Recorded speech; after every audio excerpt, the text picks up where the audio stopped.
This is the true story of Emily, of my days in the Coast Guard. Some people leave footprints on your heart, but Emily left hers in the wild. She was no ordinary woman. Her bond with a wolf named Luna was unlike anything I'd ever seen, pure unbreakable. Hello folks, this is Steve and Abby traveling this great country, enjoying the beauty it has to offer. We're still in the Pacific Northwest. Snow, rain, and all the wintry weather. Hopefully it'll clear so we can as well move on. This story is one that definitely comes from the heart. It wasn't a search and rescue, but it was a friendship between myself and this absolutely beautiful woman named Emily, who had a very, very special bond with wolves, and specifically Luna. My interaction with her came in the early 1990s, 91, and we had an open house on base, on the Coast Guard base. And she was there. She asked me a million and one questions, not about the helicopter or about the hangar or anything related. She was more interested in how many wolves I've seen, and how many were in a pack, and what direction they were running, and this and that. And so I gave her whatever information I could. And so she asked me, she goes, could you take me to Denali? She said, this is a special place that I made a friendship with this wolf. I said, sure. I said, when I get some time off, I'll give you a call and we'll take some time and go do so. So a couple of weeks later, I took a day off and rented a bush plane from the Aero Club on base, and her and I took off. Took us about an hour to get to Denali, maybe a little bit longer, and the weather wasn't too bad. We were landing the bush plane with skis on it, and in the distance you could tell these beady eyes were looking out from the trees, and that wasn't abnormal. I've seen this many times before, specifically with the helicopter search and rescue. But next to me was sitting Emily, who got so excited when she saw the eyes, and she knew that one of them was Luna. She could tell. How she could tell, I don't know. They all looked the same to me. So as we landed, before I even hit the ground, she jumped out of the airplane and was running over to the pack of wolves. And here comes this wolf. Obviously she was the queen wolf. It was Luna, was running toward Emily. Emily had her hands out like there was a little kid that was going to come and jump in them, but to my surprise, Luna just jumped on her and just started licking her face. And I was just absolutely flabbergasted. I had never seen anything like that, a wild animal. So I got the plane stopped fully, and I came out, and she just told me to be very slow and very careful, and you're absolutely right. Left the door open on the plane though, absolutely. And I had a couple guns, and she warned me, do not take the guns out. I don't know, can the wolves tell that I have a gun? I don't know. But I guess because she knew him so well, it was probably smart for me to listen to her, which I did. And so I never did pet Luna, at least at this point in time. And there was probably 10, 11 wolves, a couple pups too, intertwined with that. So it was really interesting. But what an experience that was. On the way back to the base, it was getting kind of dark out, so I wanted to get back before it got too dark. And of course, that time of year, winter can change at a minute's notice. And I could not believe she was just so happy. She saw her Luna again. And so she kind of gave me the story that the bond started a few years back. Luna at this point in time was probably about, I would say, 13 to 14 years old. You could tell that she was limping. Her health didn't look as well as it should have been. It looked like a dog that had been that old. It had been taken care of, but it was just age was catching up. Age was getting to her. And how much she loved Luna, and the bond between those two was just unbelievable. I just cannot get that out of my head. I've never seen a wolf run at anybody to begin with unless there's intent involved, and it usually was negative intent, but Luna just jumped right on her. It was like, couldn't even tell you.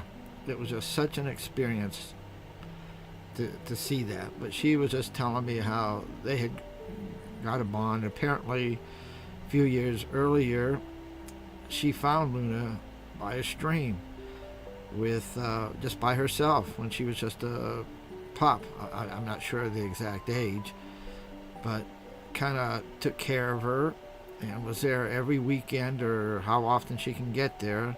The area that we went to by plane was definitely difficult to get to during the wintertime. Summertime wasn't so bad. If you had a four-wheel drive, you could get to it. So it was kind of impressive. Today I can still remember that meeting that I had with Emily and Emily had with Luna. What an experience. Emily definitely had a way of blending into the wilderness, moving as though she was part of it and not just an observer like me. The wolves seemed to sense this about her, especially Luna. Over the years, the bond between Emily and the old alpha grew stronger. Luna wasn't just a subject of Emily's photography, she was her family. But as seasons changed, so did Luna. Emily noticed the wolf's gait slowing. Her once glorious coat faded into weathered silver. Luna had lived a long, long life. But age was catching up with her, and that was very obvious. Emily could see it in the wolf's eyes, the wisdom of a leader, the weariness of time, and a quiet acceptance of her fate. One cold morning, Emily found Luna lying by the stream. Before Luna took her final breath, she left the world with an unexpected gift, a pup. Frail and timid, yet full of life, the young wolf was a reminder that even in endings, there are new beginnings. Emily, moved by the pup's resilience and the striking shimmer of her fur, named her Silver, a tribute to Luna's own silver streaked coat. In Silver, Emily saw both the legacy of a great leader and the hope of a future yet to be unfolded.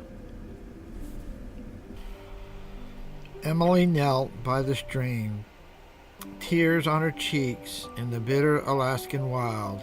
She whispered softly to Luna, her voice carrying words of comfort that only the wolf could hear and understand. Luna's amber eyes locked with Emily's, as if to say thank you. Thank you for seeing me, thank you for understanding, and thank you for being part of my family. When Luna took her final breath, Emily stayed by her side, gently pushing snow from the coat of Luna. Her and I buried Luna that day near the stream, marking the spot with a stone etched with a simple drawing of a wolf, a tribute to a life well lived and a leader well loved. For the next several weeks after Luna passed, Emily was heartbroken, as expected. I've seen her at least once a day, or she would stop by the base and just her and I would talk. The connection between those two was very, very strong. And I know I just can't imagine having a relationship as those two did between animal and human. It was unbelievable. Anyway, after Luna's passing, Emily kept a close watch on Silver. She took Silver, we actually took her in the plane, took her back and took her to a vet that specializes in wildlife. and just want to make sure she was okay, which she was. The pup was small and fragile, but had a spark of resilience that reminded Emily of Luna. She knew better than to interfere with nature. Years passed, and I had retired from the Coast Guard. Life had slowed down. I spent more time reflecting on the people and experiences that shaped me. Emily was at the top of the list there. Then one day, the phone rang. It was Emily's parents from New York, their voices trembling with grief as they told me what I never expected to hear, that Emily had passed away after a long battle with cancer. My heart dropped. I couldn't believe Emily was no longer with us. The kind-hearted, red-headed woman who had dedicated her life to protecting the wolves of Denali was gone. I sat in stunned silence, memories flowing through my mind. Her laughter, her stories, her unwavering passion for the wild. Her parents shared Emily's final wish. She wanted her ashes scattered over Denali, near the stream where Luna had taken her last breath. It was one place where Emily felt most at peace, most connected to the world she loved. Without hesitation, I agreed to honor her wish. When I flew over Denali with Emily's ashes in hand, the landscape below was exactly as I remember it. Vast, wild, and untamed.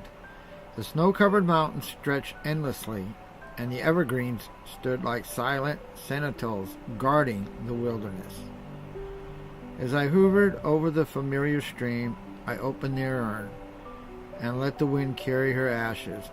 They swirled and danced in the air, blending with snow and settling gently on the land Emily loved so much. In that moment, something extraordinary happened. From the trees below, a lone wolf emerged. It was Silver. She stood at the edge of the stream, looking up toward the sky as if she knew. Her gaze held a depth and felt almost human, a recognition, a farewell. For a long time, Silver stayed there, watching the ashes drift into the wind, and then, with a graceful bound, she disappeared into the forest. It was an absolute miracle.